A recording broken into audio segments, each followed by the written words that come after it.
Hi everyone, it's Allison. This is attempt number 2 to record this video. It's tough because this is super spontaneous. I didn't think I was going to make a video tonight, but I had this experience and I really wanted to talk about it. Um, my dogs were playing like maniacs. They seem to have calmed down now.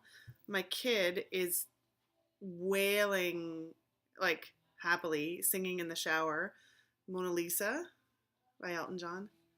The sky, but they can't, and that is why. Anyway, it's pretty great to have a kid who wants to sing Mona Lisa in the shower. But so I hope that's not too distracting. Maybe you can't even hear it. But anyway, I was just writing in my journal and working away with this deck, and I just wanted to talk about my journey with the Brady Tarot. Many people are familiar with the Brady Tarot. I think lots of people bought it. It was a Kickstarter that I missed by a day. I feel like I'm finally, I don't know if I need to check Kickstarter more. The problem is I think that I'm not on Instagram. I have an account that I never use. I'm on Facebook and Twitter. I just need to get on it. I need to get Instagram. I just feel like my social media is already ridiculous. And I think that's how people see a lot of these things that are coming up, because often I feel like I miss them. I never, ever make it in time to be an early bird, ever, for anything. So anyway, I see this deck and I see Emmy Brady, the creator, as she's put up videos of her doing the lino cut artwork. And it's really impressive, really beautiful, detailed art. And then I saw this image. Oh, one of my favorite cards is the Hermit card. One of my favorite images is the owl. I just was like, okay, I'm going to get this deck. I'm going to get the deck done. And so I messaged her and she said, oh, after Kickstarter, it's going to be, you'll be able to purchase the deck outside of that. So then I waited around and the deck came out on, on regular purchase. And by that time, people were talking about it. And while everyone appreciated the quality of our artwork, a lot of people seem to not be able to connect to it. And partly maybe because, I'm going to talk about this card in a minute, because the miners ended up having keywords on them, I think was one big thing that people didn't necessarily, I don't know if they didn't expect it, because I didn't really follow the Kickstarter campaign.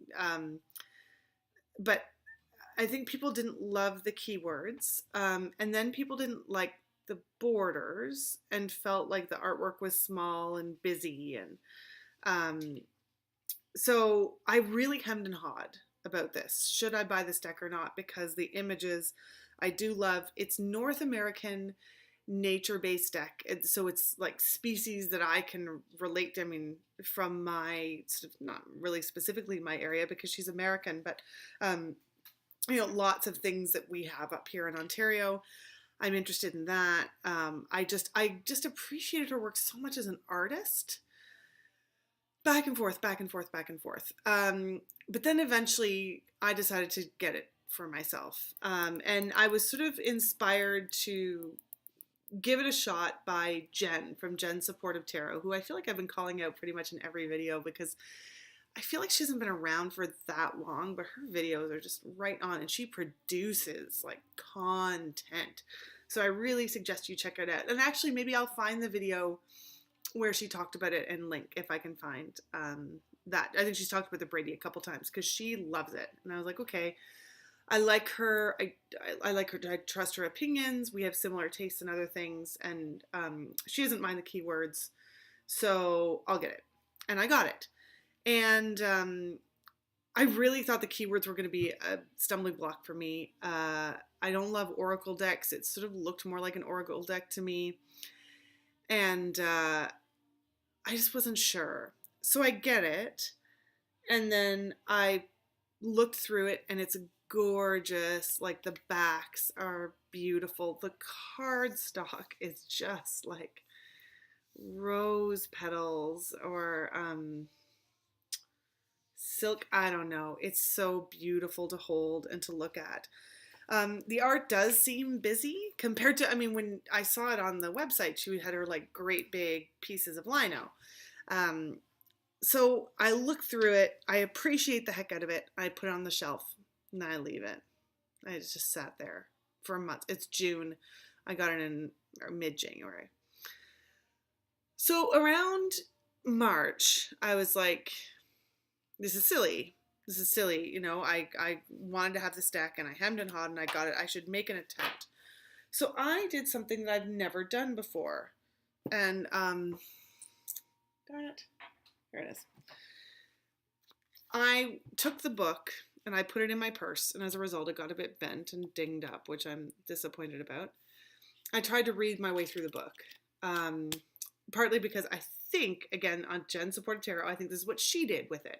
And she loves it. And I was like, okay, I'll try that. And did not work for me at all. I was like, I couldn't, this is what I've learned about myself. I can't just sit and read a tarot guidebook. Just read the book independent of the cards and just read it. I don't think maybe my knowledge of the cards is quite good enough yet, or maybe I just don't, maybe it's just not how I learn. But I was like, nah, put it away. So then I thought, okay, we have a cottage in sort of central North Ontario. I'm going to take it up there. I'm going to leave it because like it's very like cottagey feeling. Like some of the animals in this deck are really like, when I go to the cottage, I feel like I'm part of the earth and it's this great place of natural rugged beauty. And I'm just going to leave them there as like an art piece and I'll look at them while I'm there. This isn't working for me. I'm not feeling the Brady Tarot. So I do. And I'm like, okay, so we're here for a long weekend and I'm going to, do my daily draw and write in my journal and read the descriptions in the book. But instead of doing it with a naked heart, which I had been, and I was like, had to pry it out of my hands before I left because I love the naked heart so much. And so for the first time, I go to the cottage and I do daily draws with the Brady Tarot and it's amazing. Like, and I was like, not leaving this here, and I brought it back. And I just, I think it's a number of factors. And I just want to talk about it because I feel like people may be on that same trajectory as me because a lot of people are talking about how they find the artwork too busy and they don't like the keywords and the images are too small once you border them in. Blah, blah, blah, blah, blah, blah. All these things that I thought. But here's what I've discovered for me about this deck is that I love it. And it is such a rich deck, but I think it's going to be ages before I'm going to be able to read with it. It is complex and confronting. And I don't know if I'd say it's its own system. Maybe it's more Thothy. Thoth. I don't know. I don't read it in any case. But the guidebook by Rachel Pollack is so incredible. And the information about the cards is just so fantastic. So here's an example. So tonight, this is just what I pulled tonight. So the Four of Arrows. And I've already forgotten the name of the bird, but it kind of doesn't matter. I mean, I can look it up, but I'm not going to right now. So Four of Arrows, withdrawal. So this is the Four of Swords. Okay. Withdrawal. Okay. All right. So I go to the book, and here's what the book has to say about it, is that this particular bird, every time I do this wrong, it's mirror imaged, help. There. It looks like a tree branch, but it's camouflaging itself in the tree. And this is what the bird does. It's like the potu or something bird. And so it absorbs conflict and negative energy and turns it into something for itself. And as someone who I hate conflict. I will go out of my way to avoid conflict. I think it's probably from, I don't know. I'm not a psychologist, but if I go back to my childhood and up in the years leading up to my parents' divorce and just knowing they were going to fight all the time and it just used to turn my stomach in knots. And I just am not good at dealing with conflict. But this card, so Rachel Pollack says, so sort of turn your energy within. right? Don't engage where you don't have to. And I wrote in big letters after this Twitter, because I feel like that's like the lesson for Twitter. Do use this opportunity to do inner work on yourself, right? You don't need to engage outwardly with the conflict if it's not productive. You can turn it into a strength for yourself. And I don't know if you can see, but the bird is actually holding the arrow that's most in the foreground is clasped in its little talons there.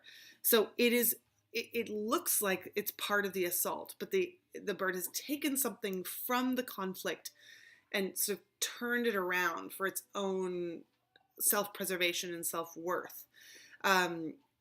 Which to me, that's so much more than this keyword says. I mean, I'm grateful for the keyword, because when I pull this for again, I will, I'll get it. I'll remember, I think, all of these lessons that I've written in my journal.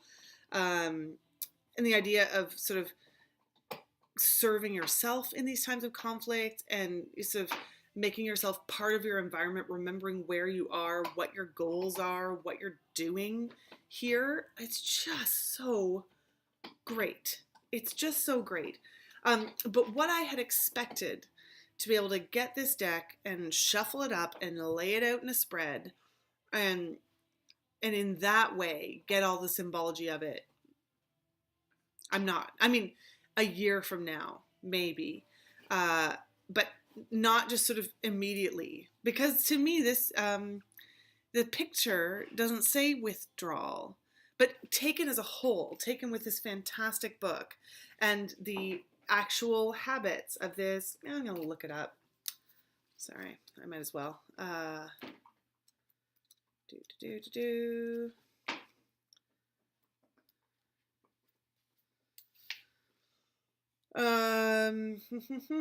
Yes, a potu bird, the largest of a family of birds called nightjars.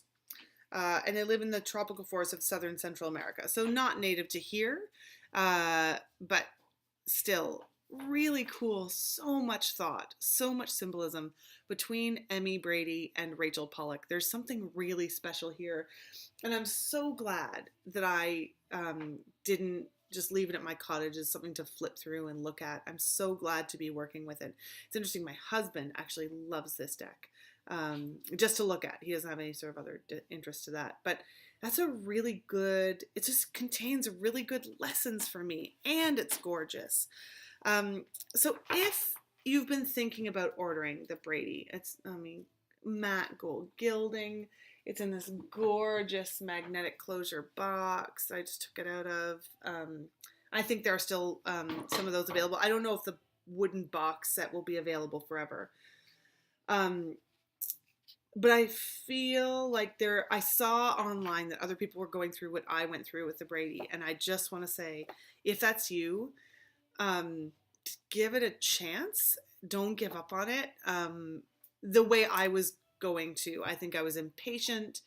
I clicked so hard, so fast with the Naked Heart. And they have similarities in that they're almost all animals.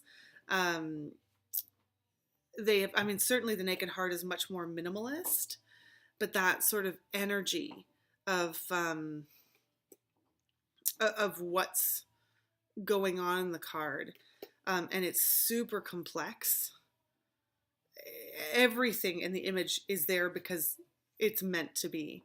And I just think I was just really glad that I didn't pass it up. So I'm going to keep studying it, and maybe I'll never throw it out in spreads. Maybe it will never be that kind of deck for me. But it is, it's something else. And so I'm so glad I've come around to it. So I really want to thank Jen at Supportive Tarot, because without her, I wouldn't have got it to begin with. Oh, look at that.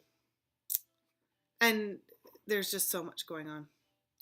So that's the Brady Tarot, and my experiences with it. Oh, I tried using it with the Sacred Symbols, which is okay. I don't think it's quite right. I think I might go to Oracle of Echoes tomorrow and see how that goes. For some reason, it just sort of jumped out at me.